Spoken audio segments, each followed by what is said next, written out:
नमस्कार दोस्तों। आज हम लोग कवर करने वाले हैं इकोनॉमिक्स यानी अर्थशास्त्र, अर्थशास्त्र का अर्थ और अर्थशास्त्र का सब्जेक्ट मैटर यानी विषय वस्तु। So today's topic is meaning and subject matter of the economics. Economics हमारे आर्ट्स का सबसे महत्वपूर्ण विषय होता है और वर्तमान में BA-LLB के अंतर्गत भी इसे एक महत्वपूर्ण विषय के रूप में रखा गया है। एमए के छात्र भी इकोनॉमिक्स में जो एमए करते हैं उनके लिए भी अर्थशास्त्र को समझना बहुत ज़्यादा जरूरी है। आइए समझते हैं अर्थशास्त्र क्या होता है, अर्थशास्त्र का अर्थ क्या है और अर्थशास्त्र में कौन कौन से बिंदु कवर होते हैं, अर्थात subject matter of the economics. So economics meaning, सबसे पहले हम इकोनॉमिक्स का अर्थ समझते हैं। सबसे पहले तो economics is the one stream in the social science, यानी कि सामाजिक विज्ञान का एक महत्वपूर्ण विषय है। सामाजिक विज्ञान हम इसे क्यों कहते हैं? क्योंकि समाज यानी जो सोसाइटी है, समाज, उस समाज का अध्ययन करने वाला जो ब्रांच है, सिस्टमेटिक अध्ययन करने वाली जो ब्रांच है उसे साइंस कहा जाता है। विज्ञान वह विषय होता है जिसमें सिस्टमेटिक यानी एक व्यवस्थित रूप से वैज्ञानिक पद्धति से अध्ययन किया जाता है।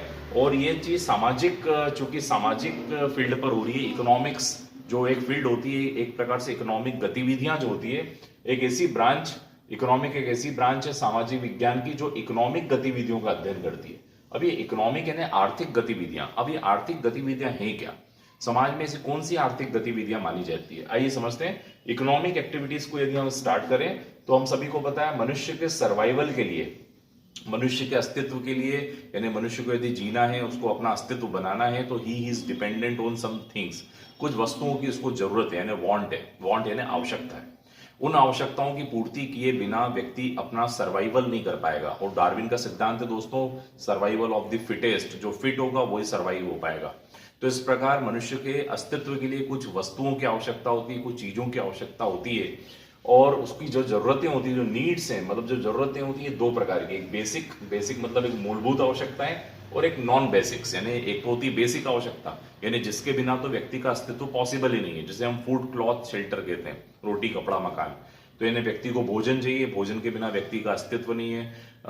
तापमान और जलवायु को देखते हुए उससे क्लॉथिंग यानी उसको कपड़ा भी चाहिए और रहने के लिए एक शेल्टर चाहिए। तो इस प्रकार से ये जो मूलभूत आवश्यकताएं हैं वो तीन हैं, रोटी, कपड़ा, मकान, प्लस आजकल एजुकेशन यानी शिक्षा और मेडिकल यानी चिकित्सा। तो वर्तमान में 5 आवश्यकताएं हो चुकी है, रोटी, कपड़ा, मकान, शिक्षा और चिकित्सा। तो ये 5 मूलभूत आवश्यकताएं हैं। इन मूलभूत आवश्यकताओं के अलावा जो मनुष्य लग्जरियस लाइफ के लिए यानी भौतिकवादी जीवन जीने के लिए गाड़ी, कूलर, फ्रिज, एसी, ये जो वस्तुएं ये सर्वाइवल के लिए तो जरूरी नहीं है, लेकिन एक व्यवस्थित जीवन यापन के लिए जरूरी होती है। उन नीड्स को नॉन बेसिक नीड्स कहा जाता है।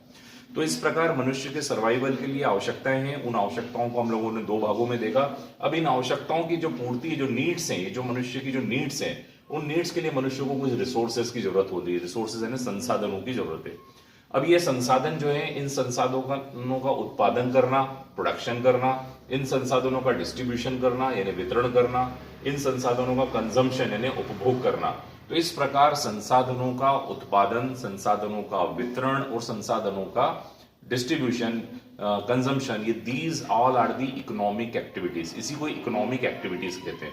हम प्रोडक्शन करेंगे तो हमको रॉ मटेरियल चाहिए, रॉ मटेरियल की आपूर्ति चाहिए, रॉ मटेरियल को कन्वर्ट करने के लिए लेबर चाहिए। तो ये सब इकोनॉमिक गतिविधियों में पड़ेंगे। डिस्ट्रीब्यूशन करना है तो मार्केट चाहिए, डिस्ट्रीब्यूट करने के लिए मार्केटिंग चाहिए, और कंजम्पशन के लिए डिमांड चाहिए। तो ये सारी बातें जो हैं इकोनॉमिक गतिविधियां होती है और इन्हीं इकोनॉमिक गतिविधियों का अध्ययन जिस शाखा में किया जाता है उस शाखा को इकोनॉमिक्स कहा जाता है। अब मैं आपको थोड़ा सा एक हिस्टोरिकल बैकग्राउंड की ओर ले चलता हूं दोस्तों, इससे आपको इकोनॉमिक पूरी समझ में आएगा। आप सभी को पता है मनुष्य पहले खाना बदोश था, मनुष्य वॉन्डरर था, मनुष्य को खेती बाड़ी नहीं आती थी, मनुष्य जो था वो डोमेस्टिकेशन ऑफ एनिमल यानी पशुओं का पशुपालन नहीं आता था। धीरे धीरे मनुष्य ने पशुपालन सीखा, खेती सीखी, तो सेटल्ड लाइफ चालू किया। जब मनुष्य ने सेटल्ड लाइफ चालू किया तो मनुष्य की फैमिली बनी, फैमिलीज यानी परिवारों का निर्माण हुआ। इन्हीं परिवारों से आगे चल के समाज बना, सोसाइटी का निर्माण हो गया, पूरा समाज बना। और इस समाज पे कंट्रोल करने के लिए एक मैकेनिज्म बनाया गया जिसे हम स्टेट कहते हैं, जिसे हम राज्य कहते हैं। तो राज्य एक प्रकार का ऐसा रूल्स और रेगुलेशन बनाने वाली संस्था हो गई, सबसे बड़ी पॉलिटिकल संस्था हो गई, जिसने समाज, मनुष्य और फैमिलीज में नियंत्रण करने का काम चालू किया। और आपको पता है उस समय बार्टर सिस्टम चलता था, बार्टर सिस्टम जिसे हम अदला बदली कहते हैं, यानी जैसे गेहूं के व्यापारी को यदि मक्का चाहिए रहता था तो मक्का वाले के पास गेहूं दे देता था, उधर से मक्का ले लेता था। तो इस प्रकार बार्टर सिस्टम चलता था जिसे हम एक्सचेंज सिस्टम भी कहते हैं। बार्टर सिस्टम को हटाने के लिए करेंसी यानी मुद्रा का जन्म हुआ।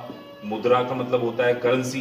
करेंसी का जन्म हुआ कि अब वस्तु के बदले वस्तु देने की जगह वस्तु के बदले में रुपए पैसे दिए जाएंगे, रुपए यानी करेंसी दी जाएगी। तो यहाँ से करेंसी प्रारंभ हुई और विभिन्न प्रकार के ट्रांजेक्शन चालू हुए। लेन देन, ट्रांजेक्शन का मतलब होता है लेन देन, यानी खरीदना बेचना, ब्रोकरेज, ये सब प्रारंभ हो गई। और इसी दौरान डिवीजन ऑफ लेबर चालू हो गया। पहले सारे काम एक ही व्यक्ति करता था, अब अलग अलग काम बांट दिए गए। डिवीजन ऑफ लेबर, श्रम विभाजन कर दिया गया। श्रम विभाजन में लेबर्स की जरूरत महसूस होने लगी। इसी बहाने ट्रेड और बिजनेस का उद्भव हुआ। तो ये सारी गतिविधियां जो हैं, ये इकोनॉमिक गतिविधियों का एक मैंने आपको स्पान बताया, किस प्रकार से हम आर्थिक गतिविधियों की ओर बढ़ते चले गए। अब यदि हम वर्तमान में जो डिवीजन ऑफ लेबर, जो वर्तमान में जो इकोनॉमिक्स का जो हम वर्तमान इकोनॉमिक एक अलग डिसिप्लिन के रूप में देखते हैं कि सोशल साइंस का एक अलग शाखा जो बनी। पहले तो इसको राज्य की गतिविधियों में ही पढ़ लिया जाता था, लेकिन अलग शाखा इकोनॉमिक्स की जो बनी है उसका श्रेय जाता है एडम स्मिथ को, जिन्हें फादर ऑफ इकोनॉमिक्स भी कहते हैं। इन्होंने एक पुस्तक लिखी थी द वेल्थ ऑफ नेशन, यानी इन्होंने किताब लिखी थी द वेल्थ ऑफ नेशन, जो 1776 में पब्लिश हुई थी। और इनके रचयिता थे एडम स्मिथ, और इन्हीं को फादर ऑफ इकोनॉमिक्स कहा जाता है। और एक कहा जाता है कि सोशल साइंस से इकोनॉमिक्स अलग ब्रांच इसी समय बना।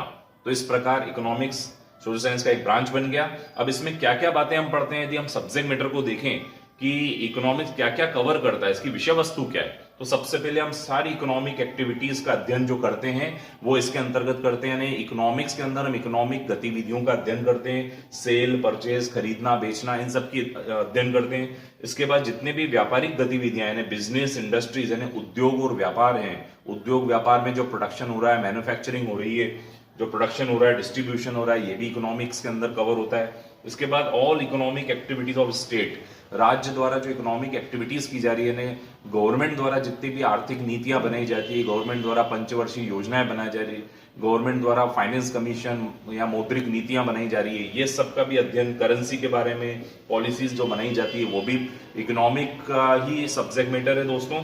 इसके बाद फिर बॉन्ड्स, फिर लोगों की क्या आवश्यकता है, उन बॉन्ड्स को पूरा करने के लिए क्या एफर्ट्स किए जाएंगे, यानी क्या प्रोडक्शन किया जाएगा और कैसे बॉन्ड्स को सेटिस्फेक्शन किया जाएगा, ये सब भी इकोनॉमिक्स के अंदर हम अध्ययन करते हैं।